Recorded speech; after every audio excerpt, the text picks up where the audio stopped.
From the Ford Sports Desk, KOMU-8 Sports. Hello, everyone. If you like football, this is the place to be. We will have scores and highlights from today's bowl action coming up. But first, the Texas Bowl was a special send-off for 18 Mizzou seniors. For Missouri City, Texas native Jamon Moore, the game was extra special because it was played in virtually his own backyard. After the game, Moore talked about what the homecoming meant to him.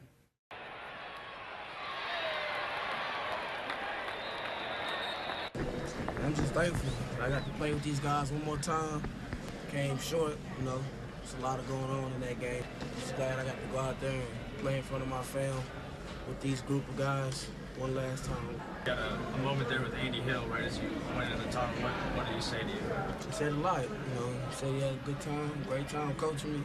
He talked about, you know, next steps and how he was there for me. And how he's always going to be there for me, always be my coach. We'll keep in contact and do some big things moving forward.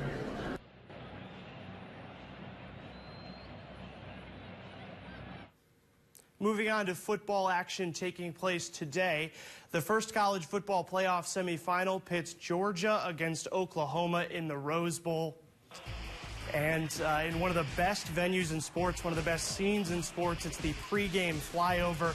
No time for sightseeing for these teams once the game kicked off. Rodney Anderson here with one of his 2 first-half touchdowns. That makes it 14-7 Oklahoma. To the second quarter, it's 21-7 Sooners when Georgia's Sony Michel goes 75 yards untouched for the score. Oklahoma players heard for 3 weeks how they had to stop Michel, and they couldn't do it there. 12 ticks left in the first half. Oklahoma gets tricky.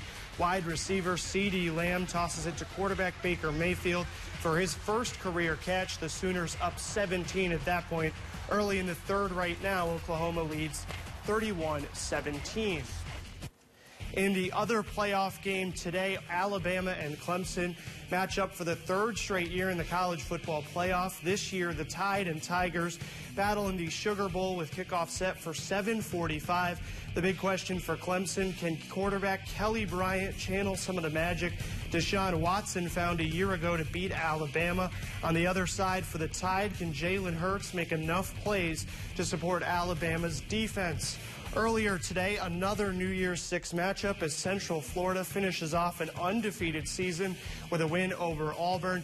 UCF quarterback Mackenzie Milton threw for a pair of touchdowns and ran for another in the victory. In the Outback Bowl featuring Michigan and South Carolina, the Gamecocks overcame a 16-point second-half deficit to beat the Wolverines. SC signal caller Jake Bentley threw for 239 yards and 2 touchdowns. And finally today in the Citrus Bowl, Notre Dame wins its first New Year's Day Bowl since 1994. The Fighting Irish scored with less than 90 seconds to play to claim the victory. And that'll do it for sports.